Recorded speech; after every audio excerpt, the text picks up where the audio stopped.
Some of you may have already seen this incident, but get ready if you haven't. This is probably one of the spiciest incidents at Haulover Inlet this year, as we have a collision as this boat winds up colliding with this jet ski as it enters the mouth of the inlet. Here we can see the jet skis are turning.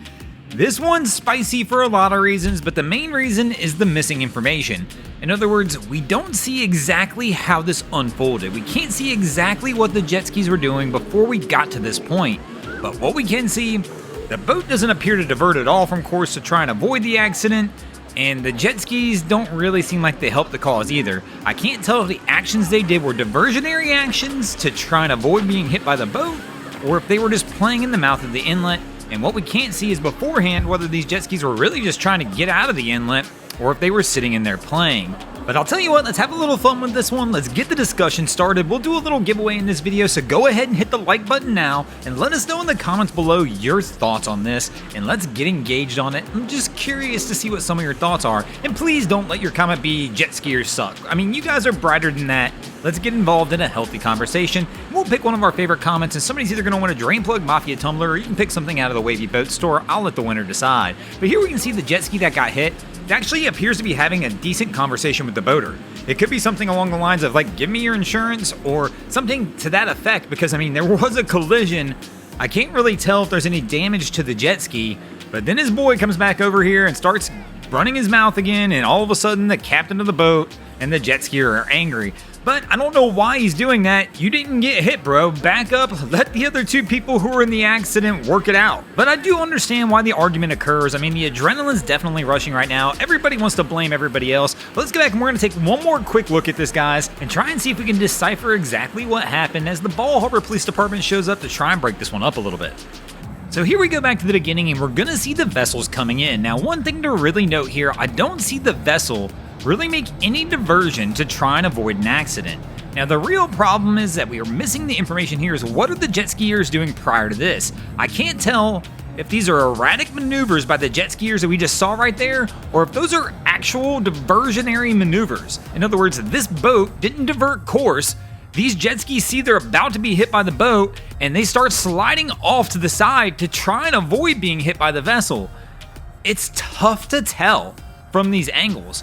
All we really know right here is that the jet ski and the boat do wind up colliding. Now, if those jet skis were just going straight out the inlet, and this boat comes in, pointed directly at them, I would definitely say the boater's at fault here.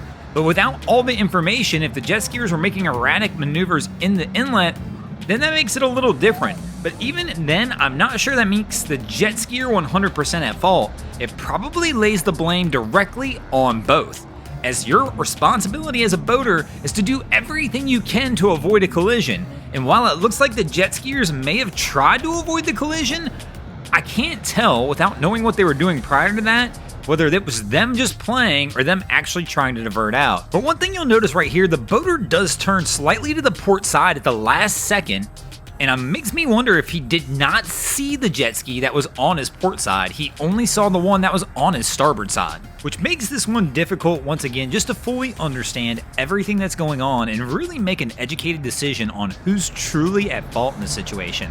One thing's for sure though, I actually bet if this went to court, you might be surprised at the outcome, as I'm thinking a court would likely find all parties involved to be responsible for this incident, because one of the things that's very obvious, this should have never came this close to being an accident. It's one of those important rules of the road that a lot of people overlook sometimes because they'd rather argue over who had the right of way. But the reality is that rule of the road states, as a captain, it is your responsibility to take every effort and every precaution necessary to avoid a collision at all costs. That includes if it means you breaking one of the other rules of the road to make sure that accident doesn't occur. But in this situation, I think everybody involved had plenty of opportunity to get the heck out of each other's way. Nobody did so, and I really do believe if it went to court, and it's not uncommon for this to be a finding, that they would actually probably charge all parties involved for not doing everything they could to avoid the incident. Here at the end though, the Bal Harbour Police Department does wind up bringing the jet skier in on the boat, not because he's being arrested or he's in any trouble at this time, but they were concerned about him from a medical aspect. Once again, let me know in the comments below what your thoughts are on this one. I'm going to try and engage with you guys on it. Like I said, we're going to do a little giveaway on it. Thanks for watching, guys. I hope you enjoyed this episode of Boats vs. Haulover. If you did, please check out our other content. We have Wavy Boats, who does a bunch of great things down at the inlet. My other channel, Broncos Guru, who do some great comedy boating videos over there as well. And of course, we've got the Miami Boat Ramps channel that focuses on all the hilarity that happens at the boat ramps in South Florida. And if you guys haven't already, go ahead and drop an anchor on the subscribe button here.